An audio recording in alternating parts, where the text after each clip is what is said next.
Aos queridos amigos, aos queridos irmãos, a nossa satisfação em estarmos juntos para uma nova oportunidade, um novo momento feliz, de nos voltarmos para os temas do Espiritismo consagrados no Evangelho segundo o Espiritismo. Temas apostolares, temas da mais alta magnitude, que Kardec, amparado pelas vozes da terceira revelação, trouxe a cada um de nós.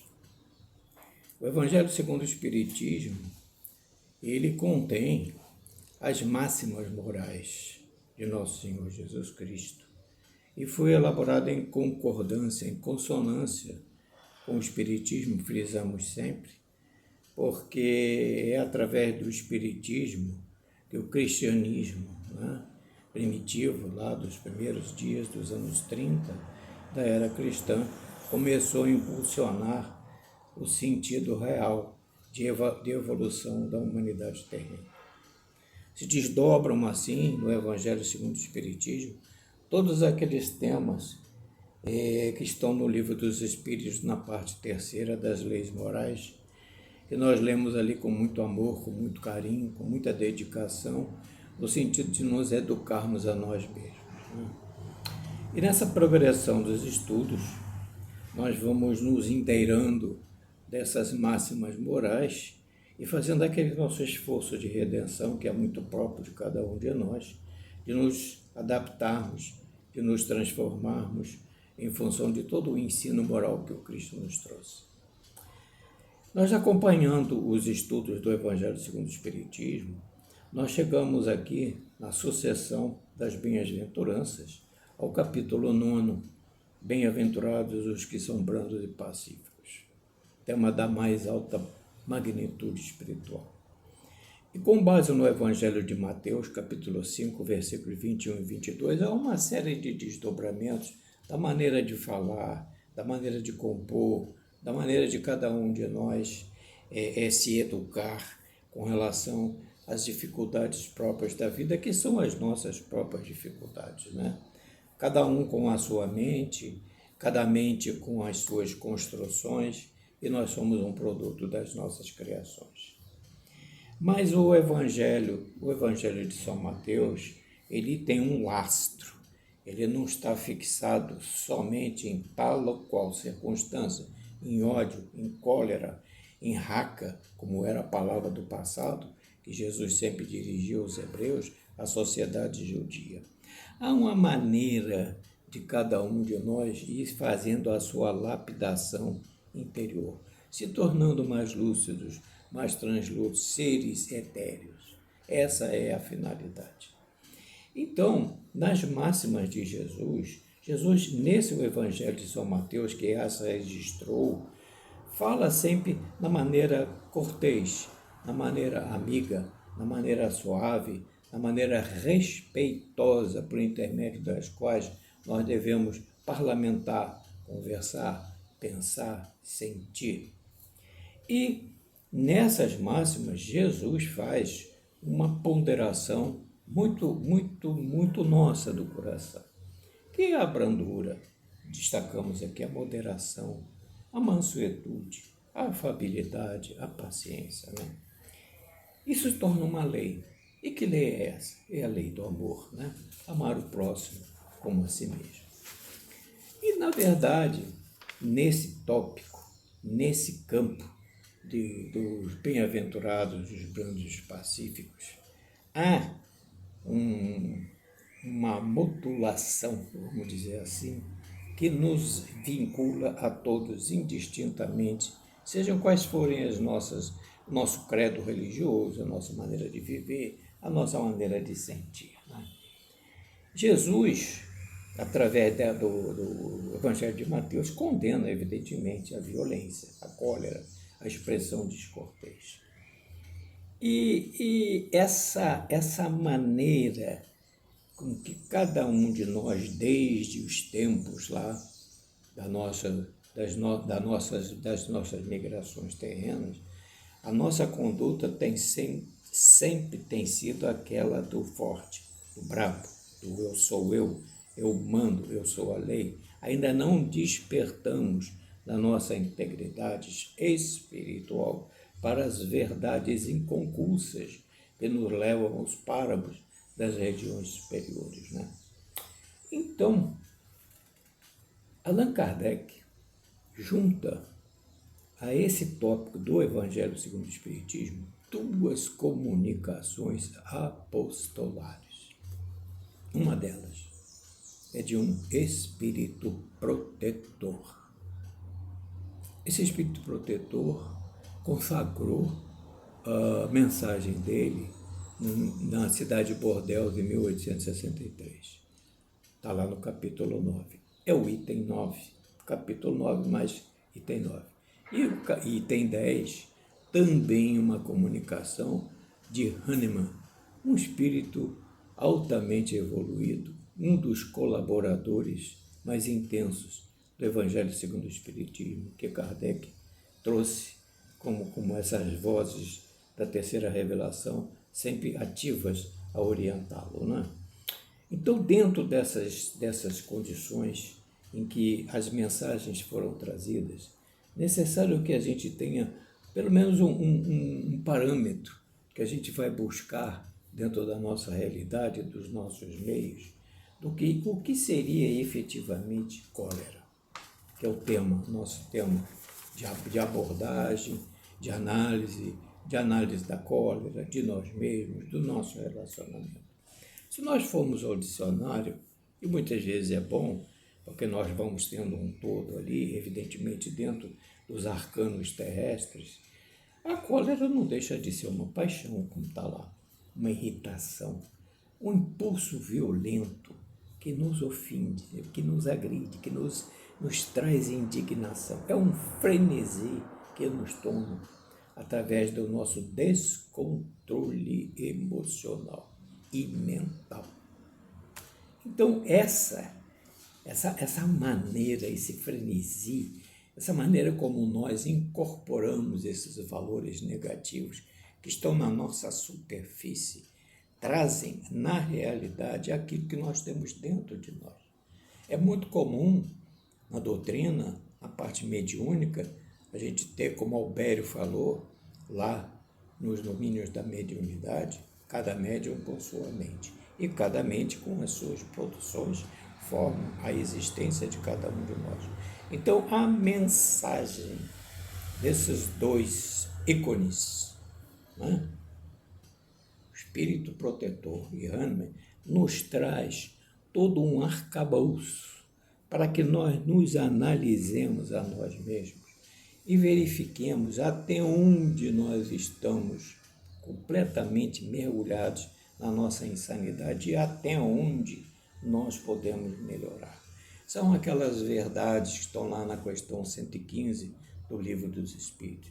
Conhecereis a verdade e a verdade vos libertará. Nós ainda estamos no nosso todo repleto de inverdades, e essas inverdades, a segunda palavra do alfabeto divino, que é a reencarnação, que nos mostra o nosso patrimônio cultural, nosso patrimônio interno, as conquistas ainda diminutas que nós estamos tendo ao longo das nossas migrações, aflorar dentro de nós a lapidação dessa centelha divina que está dentro de nós, porque nós somos deuses. Jesus assim já se manifestava aos seus discípulos, e isso claramente Humberto de Campos nos trouxe lá na Boa Nova, nas conversações de Jesus com seus discípulos.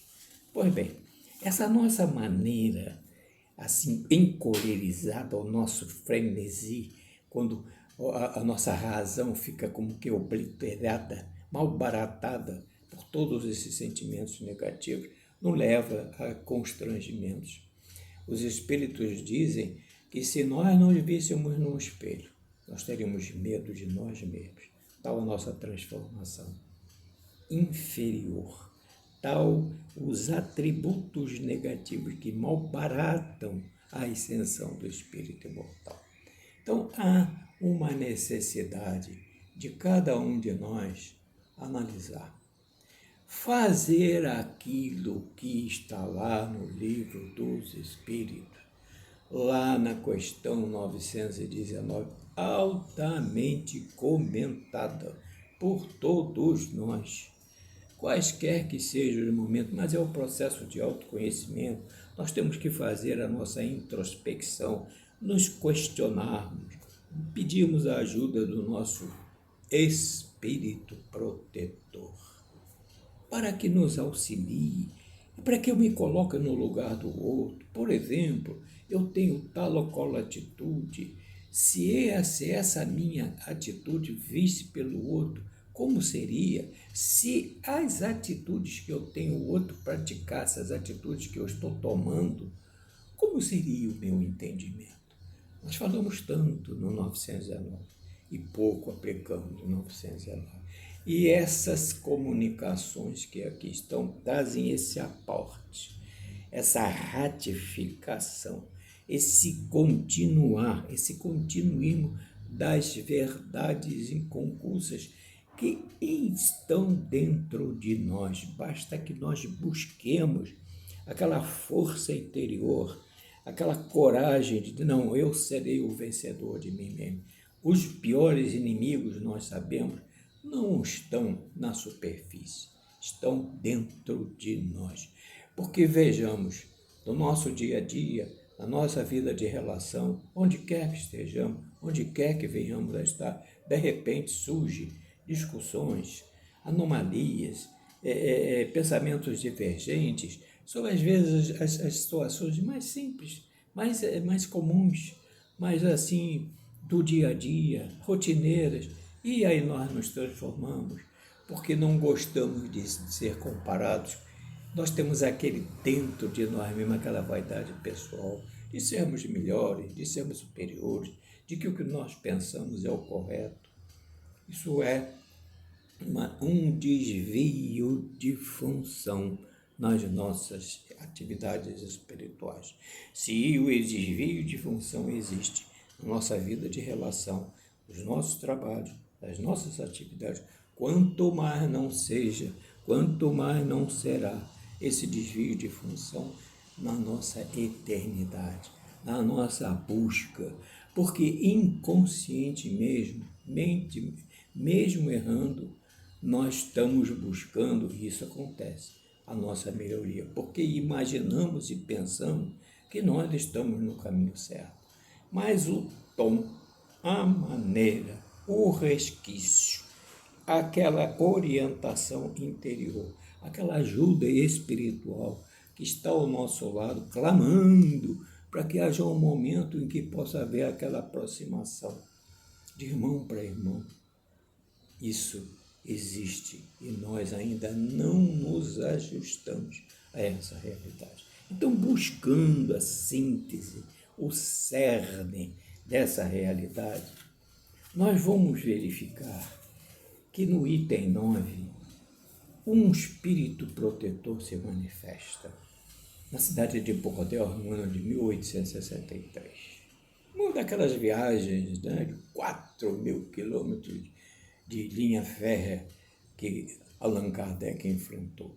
Allan Kardec muito provavelmente extraiu essa mensagem e incorporou junto a esse capítulo dos Brandos e Pacíficos.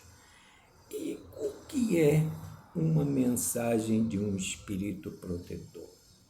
Há algum tempo, lemos, numa das obras especializadas, normalmente no Reformador, nós já dissemos aqui que somos leitores habituais do Reformador, um pensamento que ficou assim latente nas nossas perspectivas de estudo. E também erramos. Como nós não erramos?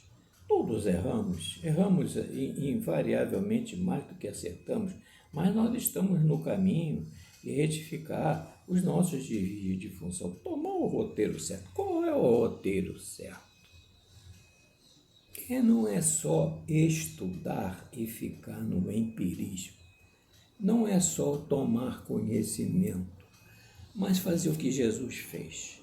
Ele veio, trouxe o reino de Deus, trouxe o evangelho de Deus, como se o próprio Deus ali estivesse e ele executando a vontade do Pai dentro do nosso coração, dentro do nosso despertar. Ele veio, mostrou, ensinou e cumpriu, executou. Saiu do empirismo e entrou na execução, na concretização. E esse é o nosso grande falha, porque nós estudamos, verificamos, nos digamos assim, enquadramos muitas vezes, eu sou assim, eu já estou adiantado, eu estudo muito, eu sei bastante doutrina. Que sabemos nós da doutrina? As obras hoje nos trazem um roteiro muito digno.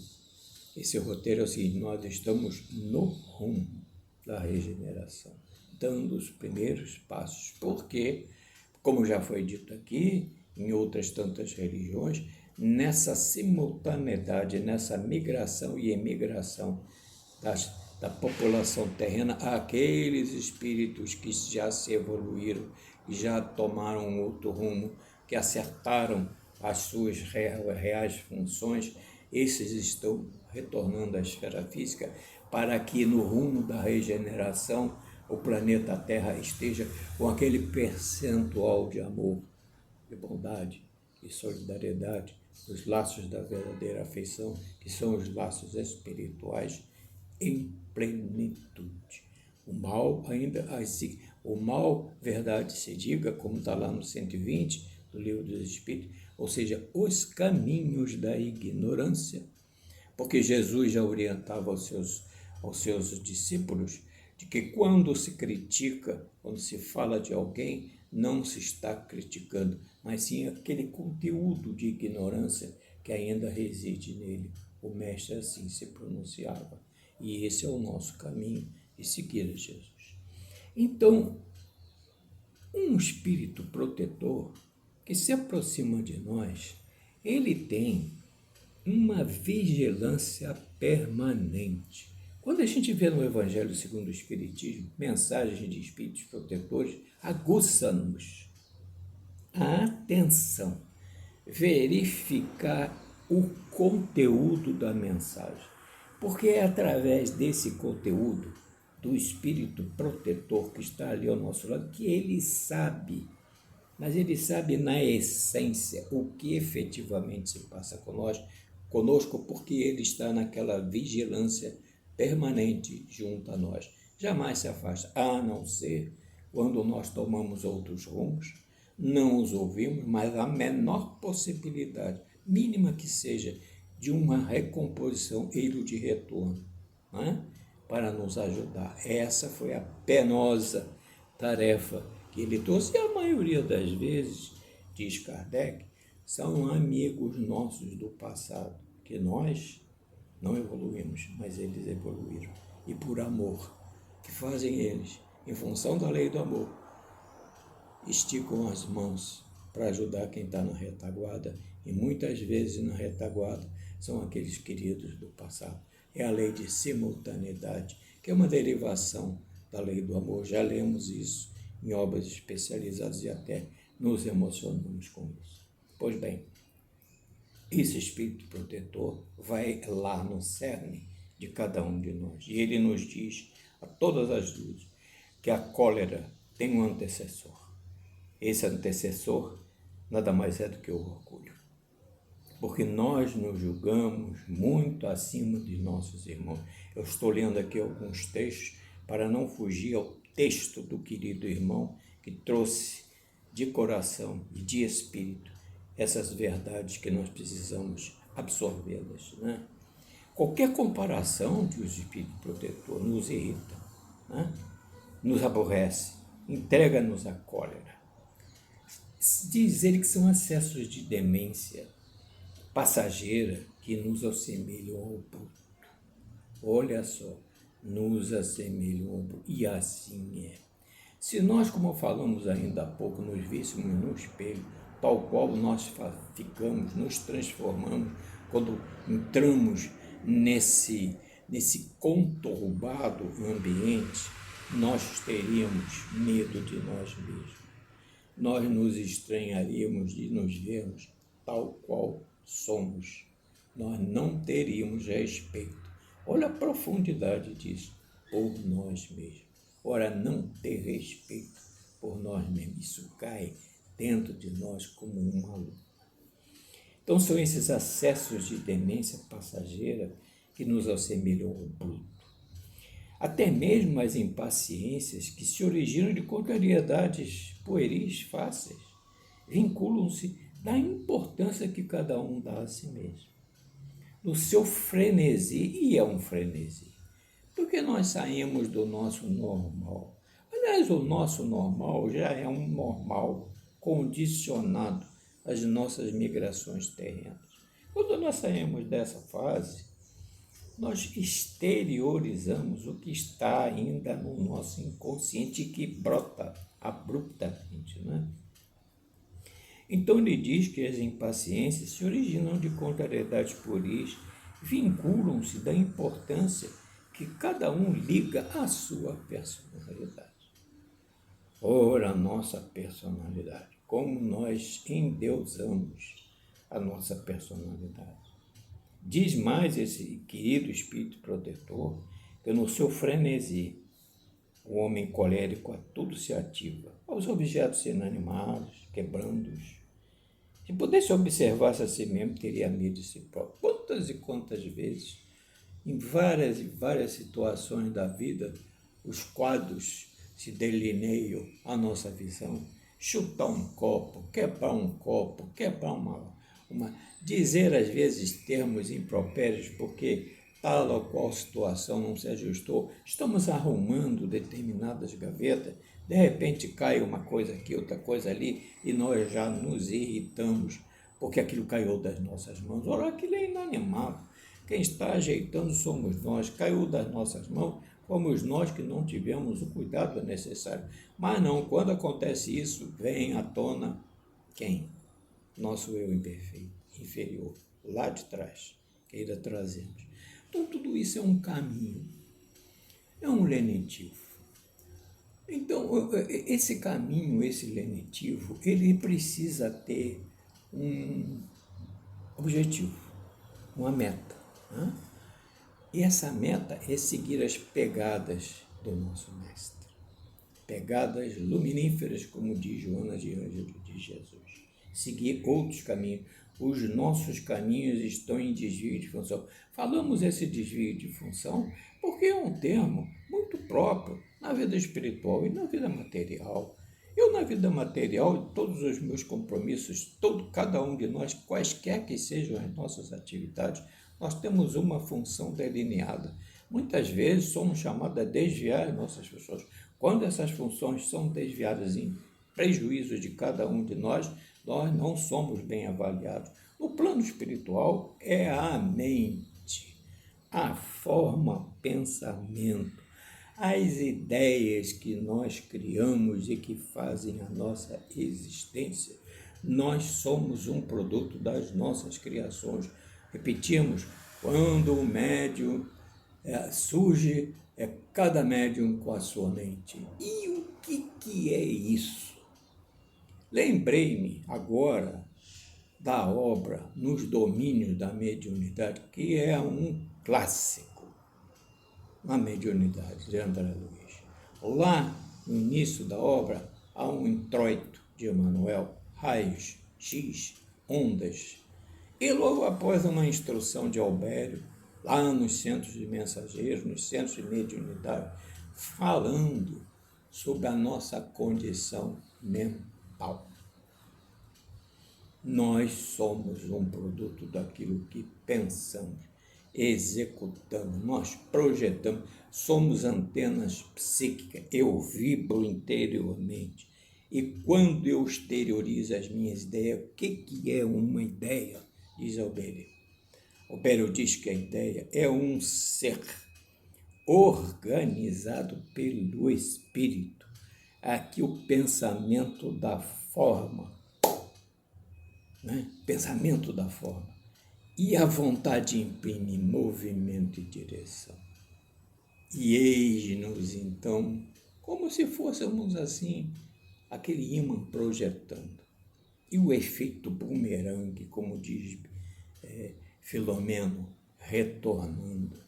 Eu me torno um emissor e um receptor daquilo que eu projetei, porque o que eu projetei, há outras ondas sintônicas que se casam, que se somam e retornam a mim numa quantidade bem maior de irregularidades do espírito na matéria. Por isso ele está vivendo para superá-las. Então, esse frenesi da cólera de que o Espírito Protetor nos traz aqui, ele nos fala porque acompanha cada um dos seus tutelados, os tutela, os supervisiona, os encarrega de elevá-los a outros tantos páramos das regiões espirituais. E diz mais, de analisar-se o respeito que deve a si mesmo, deveríamos ponderar que a cólera altera a nossa saúde e compromete a vida. E aí tá. Vezes sem conta, inúmeras idas nossas a médicos, exames, os mais variados, porque a nossa cólera, ela nos invade por inteiro, ela dissemina todos esses fluidos negativos, decompunha a harmonização dos órgãos na sua vitalidade, e eis nos enfermos do corpo, eis nos enfermos da alma, conforme André Luiz comenta lá na obra Os Mensageiros, que alguém quiser ver, capítulo 40, Rumo ao Campo, que é uma elucidação de Aniceto, junto a André Luiz e a Vicente, com relação às cercanias, aos edifícios, aos locais em que verdadeiros embriões, zonas negativadas como que se entrelaçam, e todos aqueles malefícios que se exteriorizam desse ambiente acompanham as criaturas terrenas, são as entranhas, não da geológica da Terra, mas as entranhas da humanidade que se fazem perfeitas não, que se fazem presentes, e a misericórdia divina está para, dentro do possível, dissolver, amparar, assistir, através dos seus mentores, dos mensageiros do céu, dos espíritos protetores, de toda a legião dos nossos queridos da espiritualidade atual. Então, diz o Espírito Protetor que a cólera não exclui qualidades do coração. Olha só, mas é um empecilho a que faça muito bem.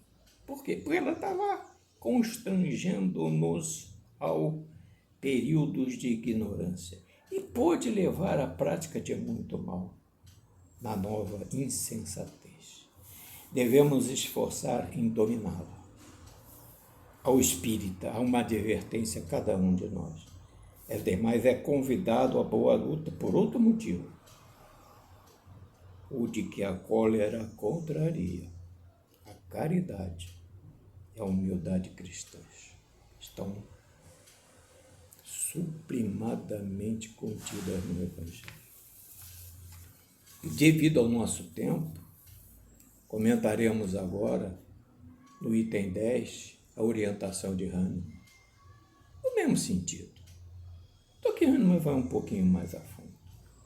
O homem que se julga dispensado de empregar esforços para se corrigir os seus defeitos, em que, com boa vontade se compraz, sim, nós temos essa afinidade com aquilo que nos leva aos desvios das nossas finalidades.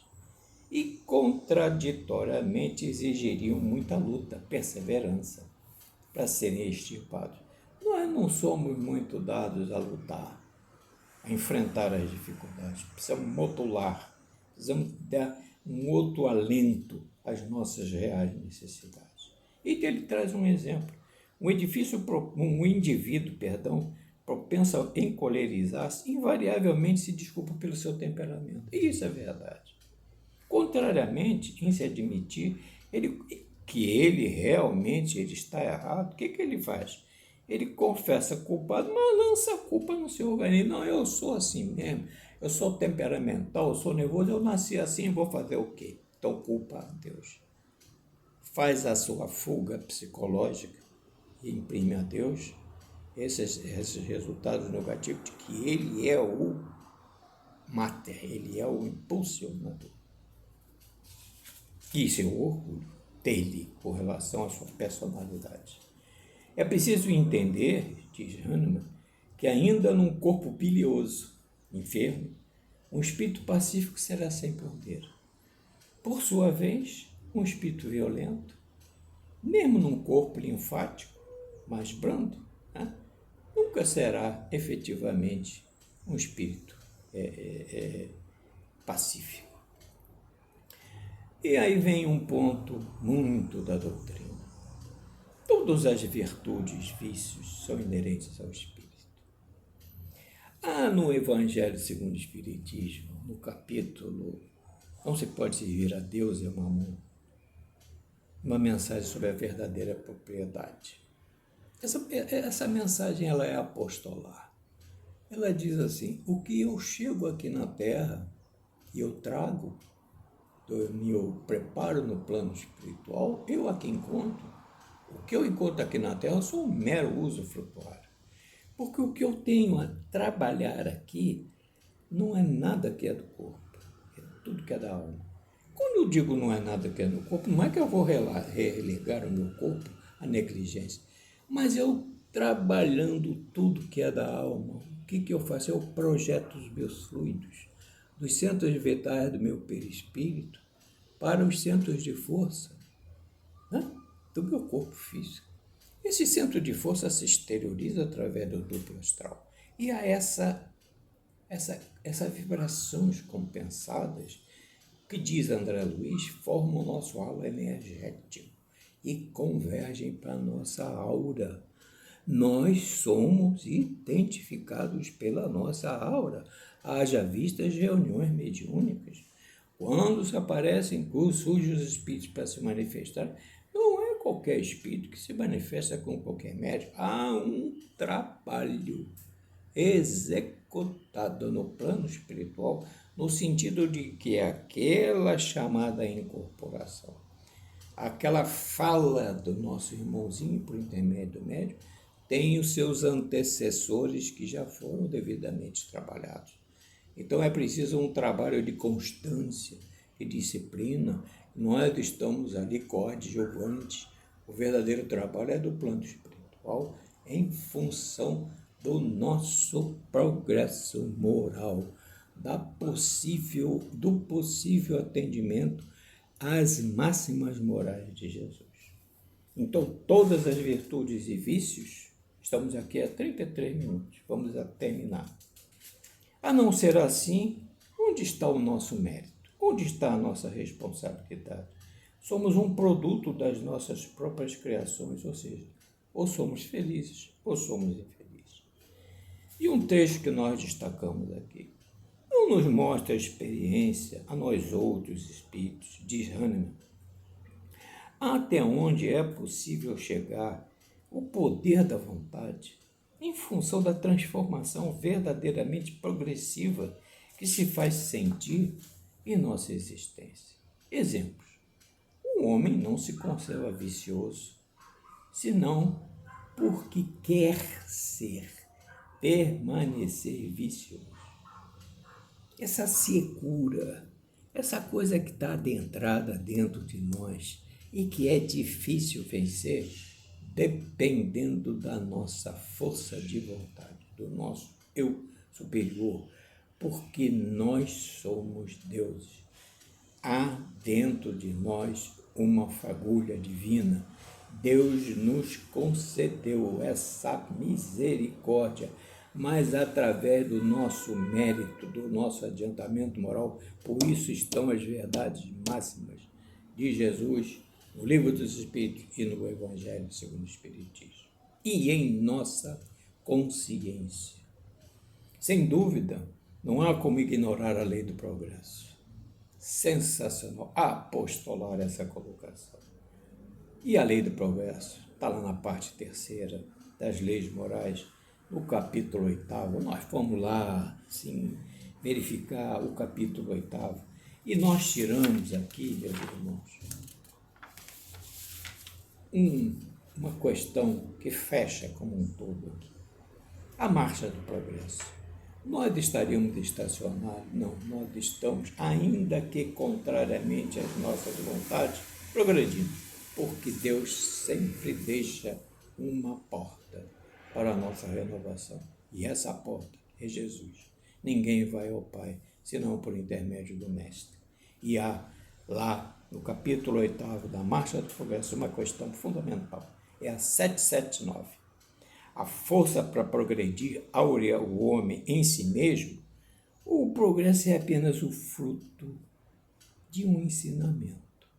Pois bem, dizem os Espíritos, o homem se desenvolve por si mesmo, naturalmente, mas nem todos progridem simultaneamente.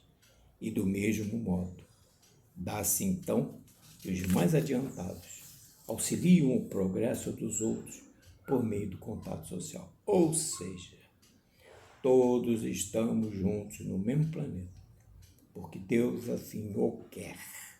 Suas leis são imutáveis e compete-nos cumpri-las e não abrogá-las.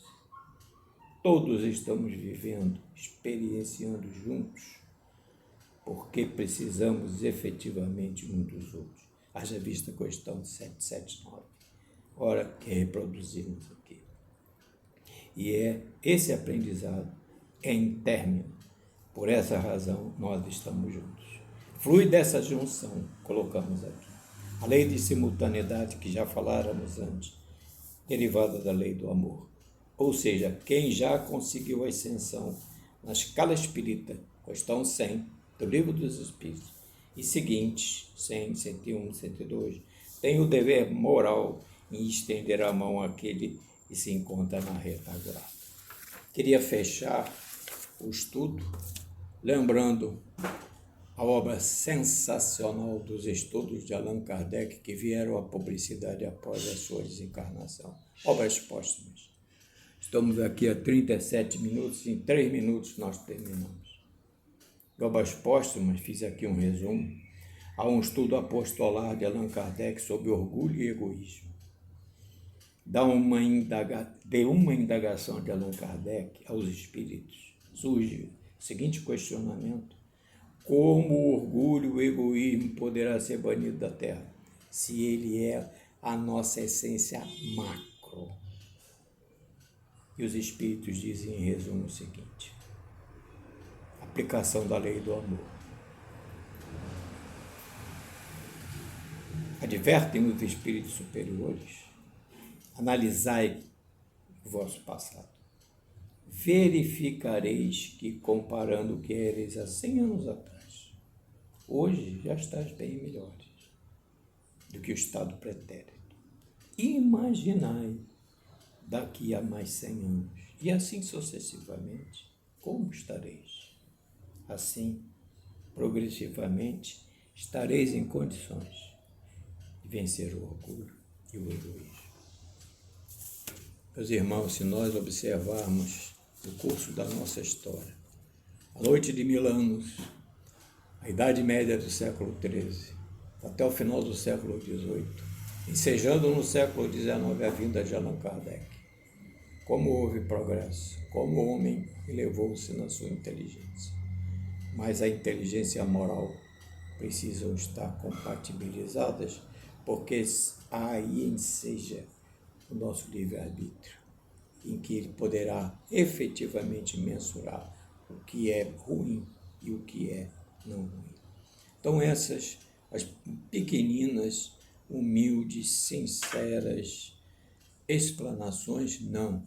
Leituras, comentários, abordagens, situações que surgem e que nós, através assim de muita emoção, sentimos mesmo a presença dos amigos queridos, nos ajudando, colaborando, tirando de nós também as nossas máculas, as nossas enfermidades morais, porque todos temos uma meta, um iter: cumprir as máximas morais de Jesus, seguir as suas pegadas luminosas. Louvado seja Deus, que a paz do Senhor esteja em nossos corações, que assim seja, graças a Deus.